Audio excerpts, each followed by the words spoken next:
El A-10 cayó hacia Bagdad con la nariz bajando, el ala izquierda hundiéndose y una piloto tirando de unos mandos que ya no obedecían. Un segundo antes, Kim Campbell había atacado una posición enemiga para proteger a tropas estadounidenses.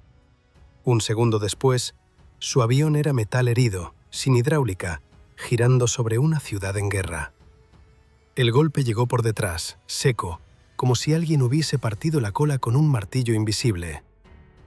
Campbell lo sintió antes de comprenderlo. El Warthog se sacudió, perdió estabilidad y empezó a inclinarse. Bajo ella no había una pista limpia ni un cielo tranquilo. Había humo, edificios, fuego cruzado, soldados amigos pidiendo ayuda y un enemigo que disparaba desde las calles. Lo peor no era haber sido alcanzada. Lo peor era que el avión dejó de responder justo cuando más necesitaba obedecer. Intentó corregir, movió los controles otra vez, pero el A-10 siguió cayendo. En muchos aviones, perder la hidráulica en ese momento significa cruzar una línea terrible. El piloto puede seguir luchando, pero las superficies de control ya no escuchan. Campbell estaba baja, saliendo de una pasada de ataque, con poco margen para pensar y ninguno para equivocarse. La máquina bajo sus manos no era elegante. Era ancha, áspera, extraña, casi fea.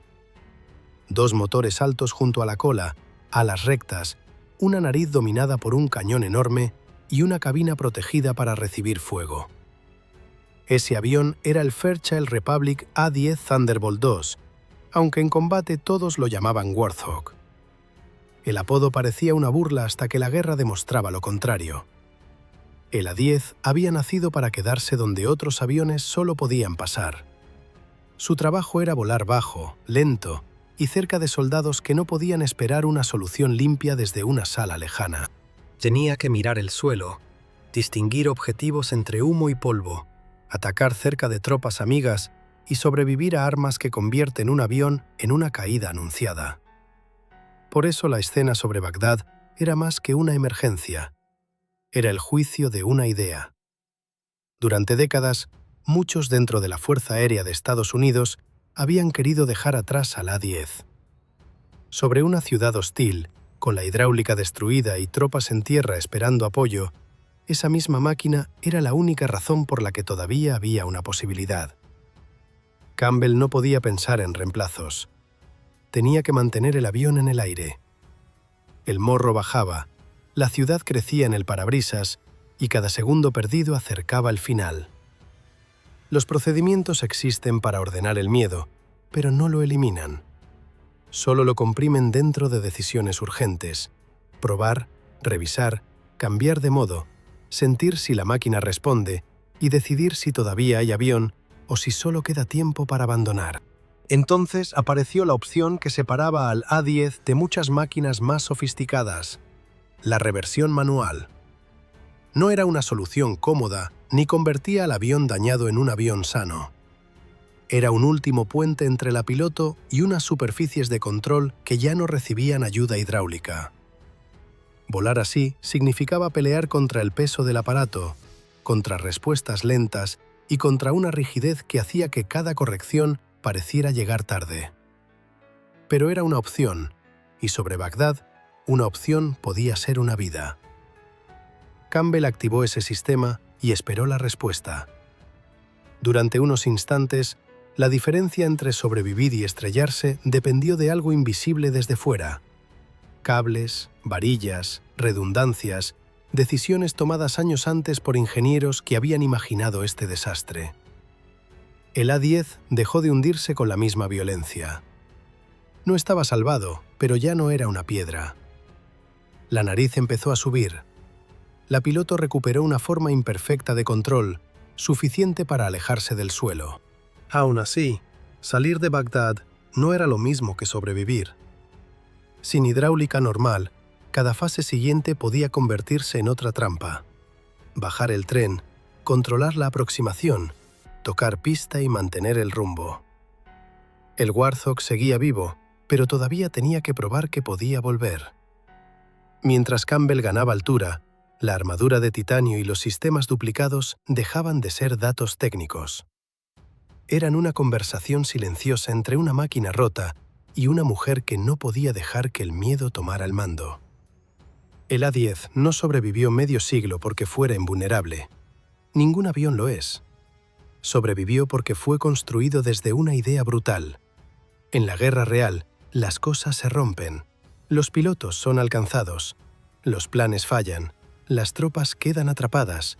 Y aún así, alguien tiene que quedarse cerca. Esa idea lo hizo incómodo para los estrategas y precioso para los soldados que escuchaban su llegada desde el suelo. Pero para entender por qué Estados Unidos creó una máquina tan extraña, hay que volver a una herida anterior. Antes de Bagdad, Afganistán y el Golfo Pérsico, hubo una guerra donde la aviación más poderosa del mundo descubrió algo humillante. Podía volar alto, rápido y lejos, pero no siempre podía salvar al soldado atacado a pocos metros de la selva. Allí comenzó la necesidad del avión que nadie quería amar, pero que nadie ha conseguido matar. En Vietnam, el problema no era que Estados Unidos no tuviera aviones. El problema era peor. Tenía aviones demasiado rápidos para una guerra escondida debajo de los árboles. Mientras los reactores cruzaban el cielo, un pelotón atrapado en la selva podía pedir ayuda sin que nadie arriba tuviera tiempo suficiente para ver dónde terminaban los suyos y dónde empezaba el enemigo. Esa fue la herida que empezó a fabricar al A-10 antes de que existiera. La Fuerza Aérea llevaba años pensando en otra guerra. Bombarderos estratégicos, cazas veloces, interceptores preparados para un choque contra la Unión Soviética. Todo miraba hacia la altura, la velocidad y el futuro nuclear. Pero el soldado que avanzaba por arrozales o senderos de barro necesitaba algo menos brillante y más difícil: un avión que pudiera quedarse. La máquina que más se acercaba a esa necesidad era el Douglas A-1 Sky Raider, un avión de hélice nacido apenas después de la Segunda Guerra Mundial. Podía cargar mucho peso y volar más lento que los jets, pero Vietnam no perdonaba debilidades. Cada pasada baja lo exponía al fuego desde la selva. Cada misión larga gastaba combustible. Cada intento de encontrar un blanco entre árboles y humo recordaba a los mandos que la guerra real no se parecía a los diagramas de una oficina. Los reactores tenían otro problema. Llegaban con potencia y velocidad, pero a veces esa velocidad era una condena. Si un piloto veía el blanco demasiado tarde, había pasado sobre él. Si atacaba sin ver bien, podía golpear cerca de sus propios hombres. Si necesitaba una segunda mirada, debía alejarse y volver a entrar, perdiendo segundos que en tierra podían significar una posición destruida. La tecnología era impresionante, pero el campo de batalla pedía paciencia. En 1966, la conclusión se volvió imposible de ocultar. La Fuerza Aérea necesitaba un avión diseñado desde cero para apoyo aéreo cercano.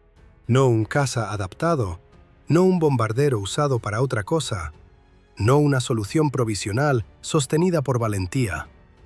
Necesitaba una herramienta específica, sencilla, resistente, capaz de despegar desde pistas cortas, volar bajo durante mucho tiempo, cargar armas pesadas y regresar incluso después de recibir daños. Aquella idea chocaba contra el orgullo de una fuerza aérea que amaba las líneas limpias y los récords de velocidad. El futuro parecía pertenecer a aviones que rompían el sonido, no a una máquina lenta que iba a ensuciarse cerca del barro. Para muchos pilotos de caza, un aparato así no era una promesa, era un retroceso. Pero eso era exactamente lo que hacía falta. Los ingenieros tuvieron que empezar por una pregunta incómoda. ¿Qué debe tener un avión si va a vivir donde el enemigo puede verlo, oírlo y dispararle desde abajo? La respuesta no fue belleza, fue supervivencia. La cabina debía proteger al piloto como el último cuarto seguro de una casa en llamas. Por eso se pensó en una bañera de titanio alrededor del asiento, no como lujo, sino como aceptación de una realidad cruel. El A-10 no iba a evitar todo el fuego enemigo, iba a atravesarlo. Los motores se colocaron altos y separados, cerca de la cola, para que una sola explosión no dejara al avión sin vida y para que no tragaran suciedad en pistas rudimentarias. Las alas rectas le dieron estabilidad a baja velocidad. Tenía que maniobrar, mirar y volver. Luego estaba el cañón. No era un accesorio añadido al final, sino el centro físico del avión. El GAU-8 Avenger era tan grande que el A-10 fue construido alrededor de él. Su función no era impresionar en un desfile. Era abrir blindajes, atacar columnas y romper amenazas que se acercaban a soldados en tierra. La nariz del Warthog no estaba hecha para seducir a nadie. Estaba hecha para apuntar. A medida que el proyecto avanzaba, el avión se volvió más extraño y más lógico. Podía operar desde bases austeras, recibir mantenimiento con pocos recursos, usar piezas intercambiables y permanecer más tiempo sobre el combate. Cada solución respondía a una pesadilla concreta: una pista dañada, una base improvisada, un ala agujereada, un mecánico contra el reloj, una patrulla esperando otra pasada. El 10 de mayo de 1972, los prototipos YA-10 volaron por primera vez. No fue el nacimiento de una leyenda celebrada por todos. Fue la aparición de un intruso en una familia que no sabía si quería aceptarlo. En una época obsesionada con la sofisticación, el A-10 parecía demasiado honesto. No prometía dominar el cielo, prometía bajar donde el cielo se llenaba de balas. El A-10 había nacido de una humillación táctica: admitir que velocidad no siempre significa ayuda y que altura no siempre significa control. Pero para convertirse en algo más que una máquina rara, tenía que demostrar que podía hacer lo que prometía. Esa oportunidad llegó en el desierto. Allí, lejos de la selva que lo había inspirado, el Warthog tendría que enfrentarse a columnas blindadas, misiones agotadoras y una pregunta que perseguía a sus críticos: si era tan lento y tan especializado, ¿por qué el enemigo iba a temerlo tanto? En el desierto, el A-10 dejó de ser una teoría fea. La guerra del Golfo le dio lo que ningún informe podía simular: columnas blindadas reales, humo de petróleo, arena en los motores y pilotos que salían una y otra vez sabiendo que cada descenso los acercaba al fuego desde tierra. Allí el Warthog empezó a cambiar su reputación. Hasta entonces, muchos lo veían como un avión demasiado lento para sobrevivir en una guerra moderna. Pero en 1991, esa lentitud se convirtió en una amenaza. Mientras otros aparatos cruzaban el campo de batalla a gran velocidad, el A-10 podía quedarse, buscar, corregir, volver a mirar. No atacaba como un relámpago que aparece y desaparece. Trabajaba como una presencia insistente sobre el enemigo. La misión no era limpia. Las tripulaciones tenían que distinguir vehículos, carreteras, posiciones y señales confusas en un paisaje deformado por explosiones y polvo. Un error podía desperdiciar una pasada. Un error peor podía golpear a los hombres equivocados. Esa era la parte que los números nunca explican. El apoyo cercano no empieza cuando se dispara, sino cuando el piloto decide no disparar todavía porque no está seguro. Durante aquella campaña, el Warthog voló miles de salidas y atacó blindados, artillería, vehículos y posiciones que amenazaban el avance aliado. La imagen del avión cambió con cada regreso. No era elegante, pero volvía. No era moderno según el gusto de todos, pero cumplía. Los técnicos lo recibían, revisaban daños, cargaban armas y lo enviaban de nuevo. La leyenda no nació de una misión perfecta, sino de la repetición agotadora de misiones imperfectas. La guerra terminó, pero el debate no. Cada vez que el A-10 demostraba su utilidad, su futuro seguía sin estar seguro. En una lógica normal, una máquina que funciona en combate gana protección. En el mundo real, también gana enemigos. Porque un avión tan específico obliga a gastar dinero, entrenamiento y mantenimiento en una misión que algunos mandos preferían resolver con plataformas más nuevas y universales. Para los planificadores, el Warthog era una pregunta incómoda escrita en metal. ¿Qué vale más? ¿Una máquina capaz de hacerlo todo de forma aceptable o una máquina construida para hacer una cosa crítica mejor que casi nadie? Esa cosa crítica ocurría cuando una patrulla estaba atrapada. cuando el enemigo estaba demasiado cerca, cuando pedir apoyo no era una opción táctica, sino una súplica urgente. Después llegaron los Balcanes, Afganistán e Irak. La guerra volvió a cambiar de escenario, pero no de necesidad. En montañas, carreteras, pueblos y valles, el viejo problema regresaba con otro nombre. Tropas en tierra necesitaban ojos sobre ellas, fuego controlado y un avión capaz de permanecer cerca hasta que la amenaza dejara de avanzar. En Afganistán, la distancia engañaba. Desde un mapa, una posición parecía clara. Desde el aire, entre sombras de montaña, polvo y comunicación rota, cada decisión podía volverse ambigua. En Irak, las ciudades añadieron otra presión. Edificios, calles estrechas, tropas amigas y enemigos mezclados en segundos. La cercanía que hacía valioso a la 10 también lo ponía en peligro. Esa fue siempre su maldición. El Warthog era querido porque no se quedaba lejos. Pero no quedarse lejos significa volar donde una explosión puede aparecer en la cola. Significa que la armadura, los motores separados y los sistemas duplicados no son argumentos de fábrica, sino una apuesta contra la muerte. Por eso la historia de Kim Campbell no surge de la nada. Es la consecuencia lógica de todo lo que la 10 prometía. El 7 de abril de 2003, sobre Bagdad, ella descendió para apoyar a tropas bajo ataque. No estaba allí para romper un récord ni para probar una teoría. Estaba allí porque alguien en tierra necesitaba que un avión se acercara lo suficiente como para cambiar el combate. Hizo varias pasadas junto a otro A-10. Atacó con precisión. Ayudó a reducir el fuego enemigo. Y justo cuando salía de la zona, el precio de esa cercanía llegó en forma de impacto. La explosión en la parte trasera no solo dañó un avión, puso en duda todo lo que el Warthog decía ser. Si la máquina construida para sobrevivir no podía salir de Bagdad, sus críticos tendrían razón en algo más profundo que el presupuesto. La cabina se volvió el centro de una prueba brutal. Fuera, la ciudad seguía ardiendo.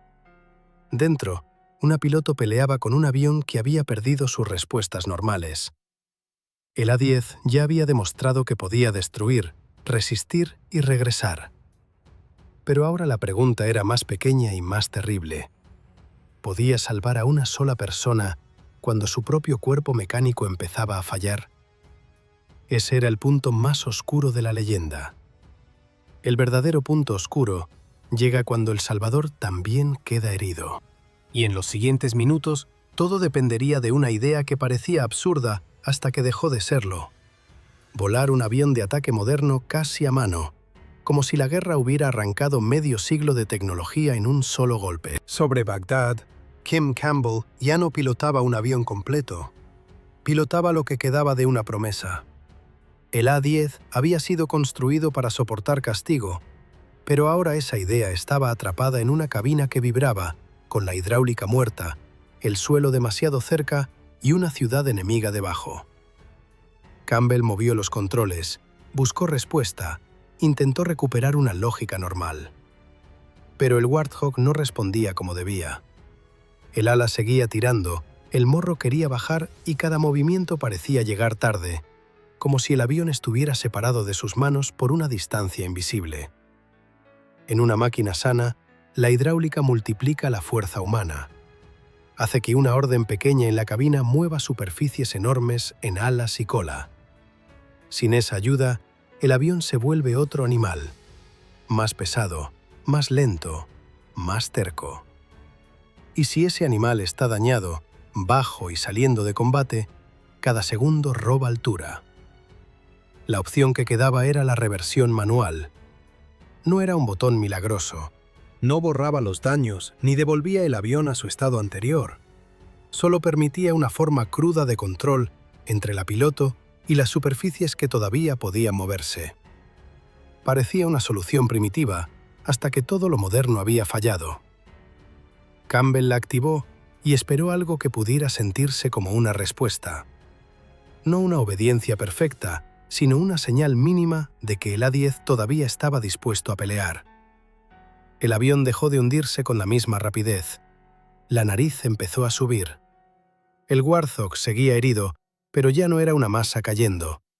Era una máquina rota que aceptaba ser guiada. Entonces, el problema cambió. Ya no se trataba solo de no estrellarse sobre Bagdad. Ahora tenía que salir de la ciudad, ganar altura, orientarse hacia la base y preparar una aproximación que ningún piloto quiere practicar en una guerra real. La supervivencia se dividió en metas pequeñas: mantener rumbo, controlar velocidad. En el aire, su líder de vuelo se convirtió en otra línea de vida.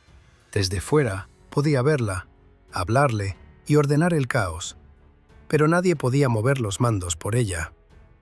La radio podía acompañar, no salvar. El peso real seguía dentro de la cabina, en los brazos de Campbell y en la disciplina de no dejar que el miedo llenara todo. El A-10 avanzó hacia la base con daños que habrían sido sentencia para muchas aeronaves. Uno de sus motores estaba afectado. Los sistemas hidráulicos redundantes habían fallado. Los controles normales, el tren, los frenos y la dirección en tierra estaban comprometidos. El avión diseñado para proteger a soldados en el suelo ahora tenía que ser protegido del propio suelo. La aproximación fue la parte más peligrosa porque parecía el final, y no lo era. Una pista no salva a nadie por existir. Hay que llegar con el ángulo correcto, con velocidad controlada, con el avión alineado y con autoridad para corregir el último error. Si llegaba demasiado rápida, podía quedarse sin margen. Si llegaba demasiado lenta, podía perder sustentación. Si tocaba mal, la falta de frenos y dirección podía convertir el regreso en destrucción. La guerra había quedado atrás por unos minutos, pero la muerte seguía esperando en la pista. El Warthog descendió. Cada metro era una negociación. La cabina protegida, las alas rectas, la estructura resistente y aquel sistema manual compraban estabilidad suficiente para que una piloto hiciera algo casi imposible. No había grandeza visible, solo concentración extrema. Cuando las ruedas tocaron la pista, el peligro no desapareció. El avión todavía debía mantenerse dentro de un camino controlable. Sin los sistemas normales, incluso rodar podía ser una amenaza. Pero el A-10 se quedó entero el tiempo suficiente. Campbell logró detenerlo. Había vuelto. Después, al revisar la aeronave, el milagro dejó de parecer milagro y empezó a parecer ingeniería. Agujeros en el fuselaje, daños atrás, sistemas redundantes destruidos. Un avión que no debería haber ofrecido tanto control todavía había dado el margen exacto para regresar. La diferencia entre tragedia y supervivencia no había sido una pieza, sino una filosofía completa. Esa filosofía era brutalmente simple. Asumir que el enemigo va a acertar. Asumir que el piloto puede perder sistemas. Asumir que la misión más importante puede ocurrir cuando el avión ya está dañado. Otros diseños intentaban evitar el golpe. El A-10 fue construido también para responder después del golpe. Por eso la historia de Campbell se convirtió en algo más que una hazaña personal. Fue una prueba pública de lo que los defensores del Warthog repetían desde hacía años. El A-10 no era valioso porque fuera viejo y querido. Era valioso porque había sido diseñado alrededor del peor momento, y en Bagdad ese peor momento llegó de verdad. Pero una máquina puede salvar a una piloto y aún así seguir condenada en despachos. El Warthog había resistido daños terribles, había vuelto cuando parecía imposible, y aún así la pregunta seguía abierta. ¿Cuánto tiempo puede sobrevivir un avión cuando sus enemigos no solo disparan desde tierra, sino que también llevan uniforme propio y prometen que futuro ya no lo necesita? El A-10 no aterrizó en la historia como una máquina inmortal. Aterrizó como aterrizan los aviones heridos, temblando, marcado y con una pregunta imposible de borrar. Si un Warthog podía volver de Bagdad sin hidráulica, perforado y todavía obediente, ¿quién se atrevería a decirle a los soldados en tierra que ya no hacía falta? Pero las guerras no conservan aviones por gratitud. los conservan por necesidad, y la necesidad siempre compite contra el presupuesto, la tecnología y el miedo al próximo enemigo.